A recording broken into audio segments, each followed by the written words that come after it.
வணக்கம். இன்னைக்கு ஒரு குட்டி கதை. நம்ம யாருக்கெல்லாம் ஹெல்ப் பண்ணணும் அப்படிங்கிறதுக்கான ஒரு சின்ன கதை. ஒரு கலங்கரை விளக்கம் இருக்கும் இல்லையா? அந்த கலங்கரை விளக்கத்துல வேலை செஞ்சுட்டு இருக்காரு ஒருத்தர். எண்ணெய் தீர்ந்ததும் எண்ணெய் ஊற்றணும் அப்படிங்கிறது தான் அவருடைய டியூட்டி. அந்த வெளிச்சத்தை பார்த்து தான் கப்பல்கள் துறைமுகம் நோக்கி வரும். இதுதான் ரூல். அவர் ஒரு நாள் இதே மாதிரி எண்ணெய் ஊத்துறதுக்கான டியூட்டிக்கு போகும்போதுல ஒருத்தவங்க வந்து கேட்டாங்களாம், ரொம்ப கஷ்டமா இருக்கு, என்னோட பையன் படிச்சுட்டு இருக்கான், கொஞ்சம் எண்ணெய் கொடுத்தீங்கன்னா நான் வந்து அந்த குழந்தைய படிக்க வச்சிருவேன் அப்படின்னு சொல்லி சொன்னாங்களாம். கொஞ்சம் எண்ணெய் கொடுத்துட்டாங்களாம். அதே மாதிரி இன்னொருத்தவங்க வந்து கேட்டாங்களாம், என்னோட குழந்தை அழுதுகிட்டே இருக்கு வெளிச்சம் இல்லாம, கொஞ்சம் எண்ணெய் கொடுத்தீங்கன்னா நான் என்னுடைய குழந்தைய அழுகாம பார்த்துக்குவேன் அப்படின்னு சொன்னாங்களாம். இவங்களும் பாவப்பட்டு கொஞ்சம் எண்ணெய் கொடுத்துட்டாங்களாம்.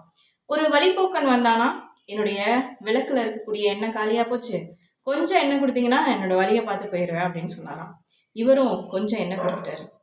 இப்படி கொடுத்து கொடுத்து ஒரு கட்டத்துல எண்ணெய் கிண்ணமே வந்து காலியா போயிடுச்சு.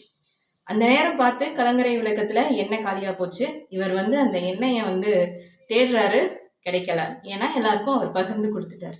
இப்போ மாலுமிகள் வந்து கலங்கரை விளக்கம் துறைமுகம் நோக்கி வருவதற்கான வாய்ப்பே இல்லாம ரொம்ப சிரமப்படுறாங்க.